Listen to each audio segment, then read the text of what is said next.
Hmm. Hello, all the people. It's me, Craigie B.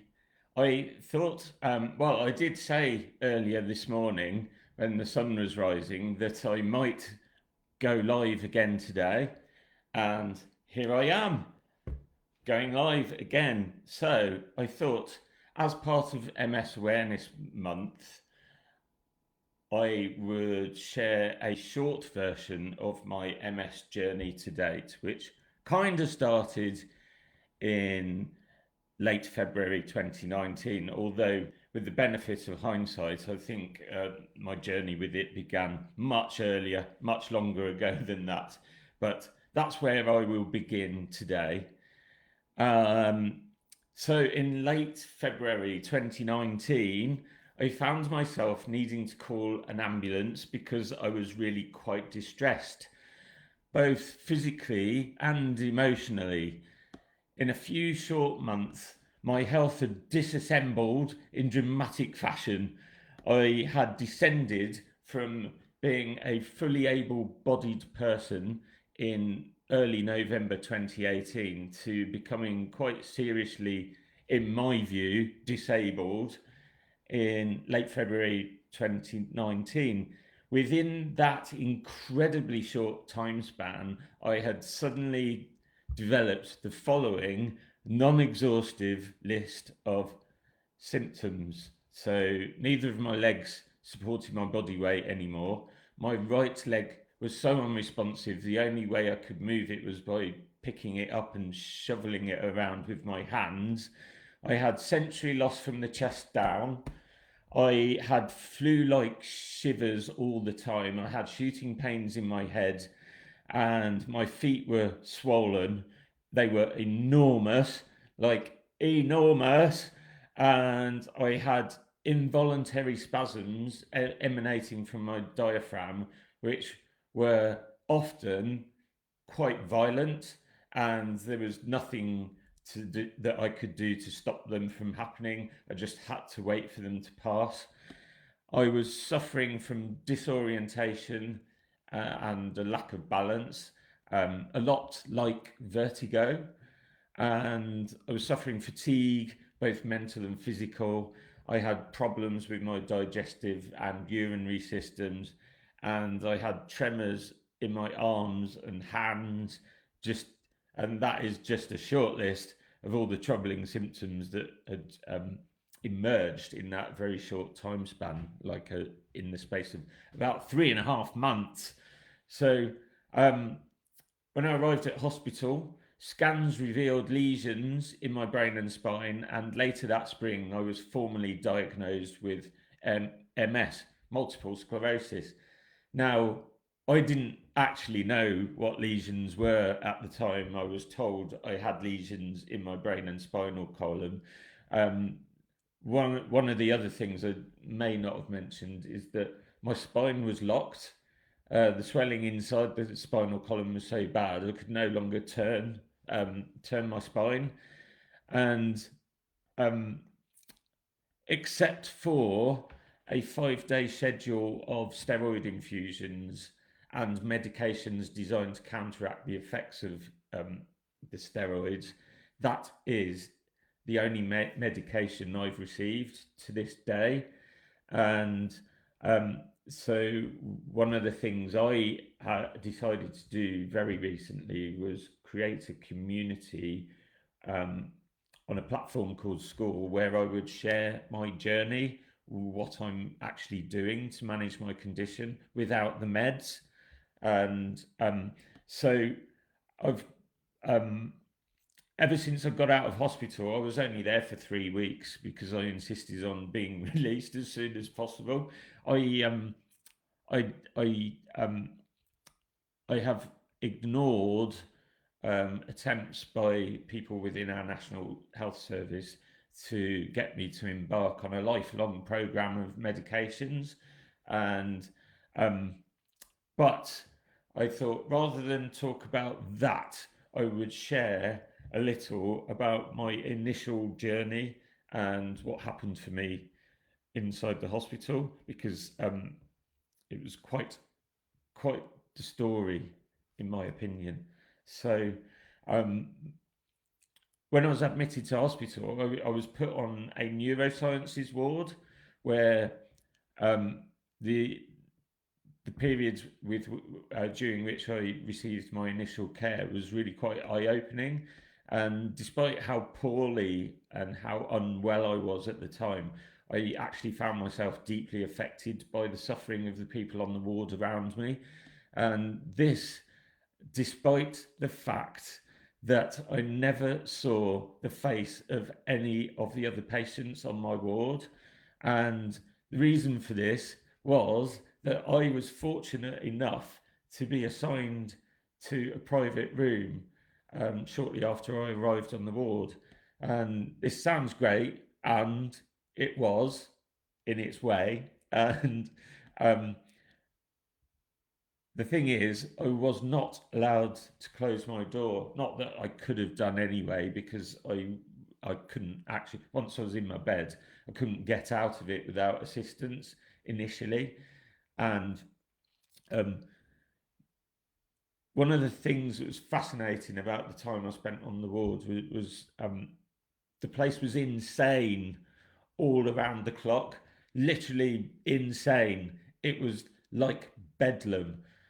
During the day, the noise was incredible because there were alarms, buzzers, and all manner of loud noises going off all the time. It was non-stop.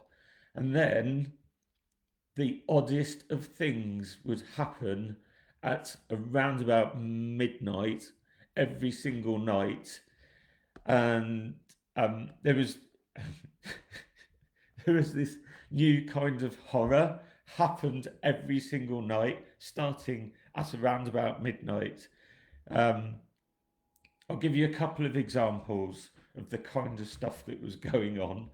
So, in the private room next door to mine, there was a girl um, who, whom, from the sound of her voice, because, and I say this because I never saw her, from the sound of her voice, I would say she must have been 14, 15 years of age, 16 tops.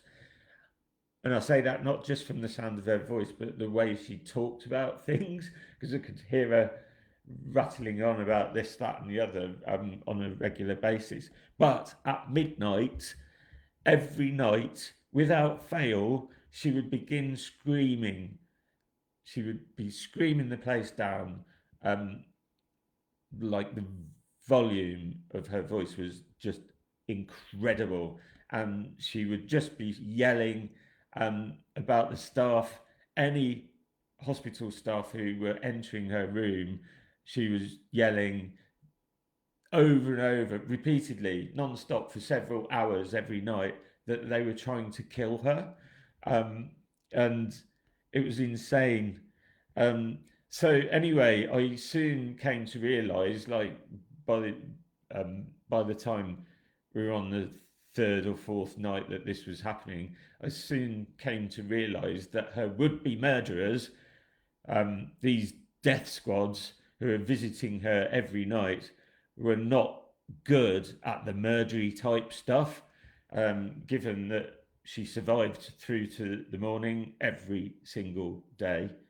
And this was not some isolated horror either. So I'll give you another example, because elsewhere on this ward was the extraordinary case of an elderly woman. And again, I never saw her, I never saw this woman, but from her voice, she had an aging voice. She was old. And again, in equally predictable fashion, much like clockwork, this woman would begin hollering like mad for several hours non-stop, commencing round about midnight. And she would just begin yelling, "I'm dying, I'm dying, I can't breathe, I can't breathe." And this went on for hours every night through to the early hours of the morning. And much like my closest neighbour, um, the young girl, much like her, the victim of the most poorly trained death squad in the history of death squads, ever. This elderly lady, for someone who could not breathe, was able to sustain this lung-busting feat of yelling for several hours at a time every single night. It was bonkers. And um, these these were just two examples of the sounds and horrors that were occurring on this ward without fail for the entire 3 weeks that I was there on this incredible and exciting hospital vacation. um, so the reason I share this is because this is the kind of torment that people with neurological conditions can face, can suffer. Um, this place was full of truly tormented souls whose minds were playing cruel tricks on them. And these scenes of torment repeated themselves in their different ways, night after night. And I began to notice that this ward was deafening in different ways as the hour hand circled the clock. So each 24-hour period went through phases all of its own, and I began to understand the way the place lived and breathed. And in its own way, it was a truly fascinating experience. Now, this relatively brief life experience of mine 6 years ago, which lasted only 3 weeks, shifted my life perspective and desire to help others in ways that I never could have expected. And I didn't know how I was supposed to go about doing this. I just knew I had to figure it out. I had to come up with something. I just did not know what it was going to look like. Well, the really short version of this story, and yes, this is a short version, is that it took me 6 whole years to come up with a way that I might be able to do this, that I might be able to have a meaningful impact on the world in a way that I could be proud of, in a way that matters to me, in a way that will give me the enthusiasm to want to get out of bed quickly every day that I wake up. And so, with that in mind, I decided very recently to launch a community on a platform called School. It's called Neurotrekkers, and it's aimed at creating a community for people living with MS, multiple sclerosis, who are seeking a way to live with their condition medication free. That's what I've done. It is an aim of mine to stay off the meds for as long as I possibly can. And if I'm able to do so, I will do so into my old age, God willing. And so I'm going to leave it at that for today. But what I will say is that for the full version of this story, because that really is the short version, and the journey that led me to creating this community, I will be publishing the full version of this story inside my Neurotrekkers community on the School platform, and that is SKOOL.